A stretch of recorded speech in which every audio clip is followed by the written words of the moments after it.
آج کی کہانی اس 16 سالہ لڑکے کی ہے جس کو رات کے پچھلے پہر میں نے تھرڈ لین میں بھاگتے ہوئے دیکھا تھا۔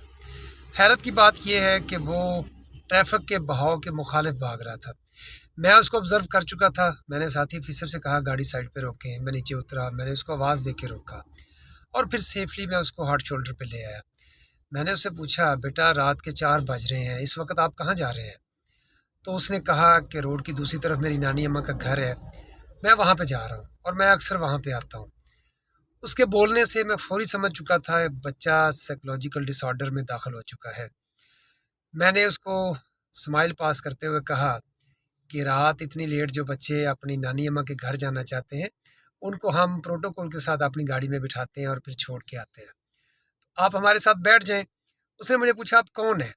میں نے بتایا کہ ہم موٹر وے پولیس آفیسرس ہیں اور یہ ہماری ڈیوٹی ہے۔ وہ ہمارے ساتھ بیٹھ گیا۔ بھوک اور پیاس کی شدت اس کے چہرے سے نمایاں تھی۔ ہم اس کو ہوٹل پہ لے گئے، کھانا کھلایا، چائے پلائی، اس کے بعد وہ تھوڑا نارمل ہوا۔ تو جین کی پینٹ کی جو اس کی پاکٹس تھیں فرنٹ والی وہ کافی ابری ہوئی تھی۔ میں نے اسے کہا آپ کی پاکٹس میں کیا ہے؟ اس نے ایک انویلپ نکالا مجھے دیا اور اس میں 40,000 کے قریب اماؤنٹ تھی۔ پھر ایک اور نکالا، اس میں بھی 20,000 پلس تھے، کچھ اور پیسے نکالے، پھر 2 قیمتی گھڑیاں اس نے نکالیں، ویوو کا ایک نیا موبائل نکالا۔ اور میں سمجھ چکا تھا کہ جب وہ اس فیز میں داخل ہوا ہے تو اس وقت گھر کی جو قیمتی چیز اس کے ہاتھ لگی ہے اس نے لی ہے اور چل نکلا ہے۔ انویلپ پہ لکھے ایک P D C L number سے میں نے ٹرائی کیا لیکن نمبر اٹینڈ نہیں ہوا۔ پھر ارلی ان دا مارننگ اس کے پیرنٹس کے ساتھ رابطہ ہوا اور پتہ چلا وہ بچہ لاہور گلبرگ کا رہنے والا ہے۔ اس کے پیرنٹس آئے اور انہوں نے بتایا کہ ہمارا یہ بیٹا رات کل دوپہر 12 بجے کا گھر سے نکلا ہے اور ہم نے اس کی ایف آئی آر بھی لانچ کروائی ہوئی ہے۔ ہمارا یہ بچہ بہت لائق ہے، 1000 پلس اس کے مارکس آئے تھے میٹرک میں جسٹ 3 مہینے پہلے۔ اس کے بعد یہ سائیکولوجیکل ڈس آرڈر کی طرف چلا گیا۔ اب پوری فیملی ایک نہ ختم ہونے والی اذیت میں مبتلا ہے۔ وہ اس کو بچے کو لے کے چلے گئے اور موٹر پولیس کا شکریہ بھی ادا کیا، لیکن میں ایک ریکویسٹ آپ سے کرنا چاہتا ہوں۔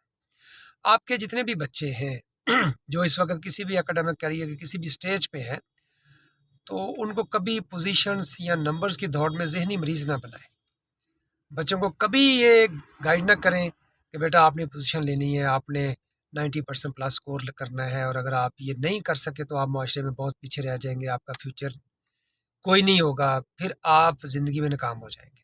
کیونکہ وہ والدین پہ ٹرسٹ کرتے ہیں اور زندگی کے کسی بھی فیز پہ اگر وہ بہت اچھا سکور نہ کر سکے، کوئی پوزیشن نہ لے سکے تو پھر ان کے ذہنوں پہ جو آپ نے پریشر بلڈ کیا ہوا ہے وہ ایک ڈپریشن کی شکل اختیار کرے گا اور وہ سائیکولوجیکل ڈس آرڈر کی طرف چلے جائیں گے اور ان کی زندگی کے ساتھ ساتھ آپ کی زندگی بھی اجیرن رہے گی جب تک وہ زندہ رہیں گے۔ ان کو ایک ہیلدی موڈ میں آگے بڑھنے کے مواقع دیں، ان کو آنیسٹلی گائیڈ کریں کہ بیٹا آپ نے اپنی اسٹڈی کو پراپر ٹائم دینا ہے، اپنا ہوم ورک باقاعدگی سے کرنا ہے، اپنے دوستوں کو ٹائم دینا ہے، آپ نے سپورٹس ایکٹیویٹیز کو ٹائم دینا ہے تاکہ ایک ہیلدی موڈ میں آپ آگے بڑھ سکیں۔ یہ بات کبھی نہ بھولا کریں کہ اللہ نے ہر بچے کے اندر ایک پوٹینشل رکھا ہے، ایک انٹیلیجنس ہے جو نکھر کے سامنے آئے گی۔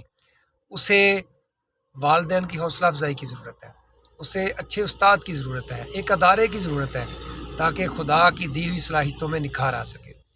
تو ان کو صحیح گائیڈ کریں، کبھی ان کے ذہنوں پہ پریشر بلڈ کر کے ان کو ذہنی مریض نہ بنائیں، کیونکہ یہ حادثہ کسی ایک فیملی کسی ایک بچے کا نہیں ہے۔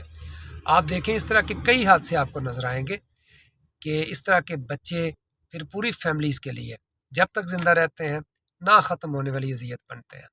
تو آئیے اس عزم کا اظہار کریں اور اس عزم کے ساتھ اس میسج کو شیئر بھی کریں کہ ہم اپنے بچوں کو پوزیشنز اور نمبرز کی دوڑ میں سائیکولوجیکل ڈس آرڈر کی طرف نہیں لے کے جائیں گے، بلکہ ان کو ایک ہیلدی انوائرمنٹ ہم دیں گے جس میں ہم ان کی حوصلہ افزائی کریں گے کہ بیٹا آپ نے اپنی اسٹڈی کو آنیسٹلی ٹائم دینا ہے تاکہ آپ ایک اچھے ٹریک پہ اس معاشرے میں آگے بڑھ سکیں اور اس ملک کے استحکام، سالمی اور اس کے فیوچر میں اپنا کی رول پلے کر سکیں۔ اپنا بہت سا خیال رکھیے گا۔ آپ کا بہت بہت شکریہ۔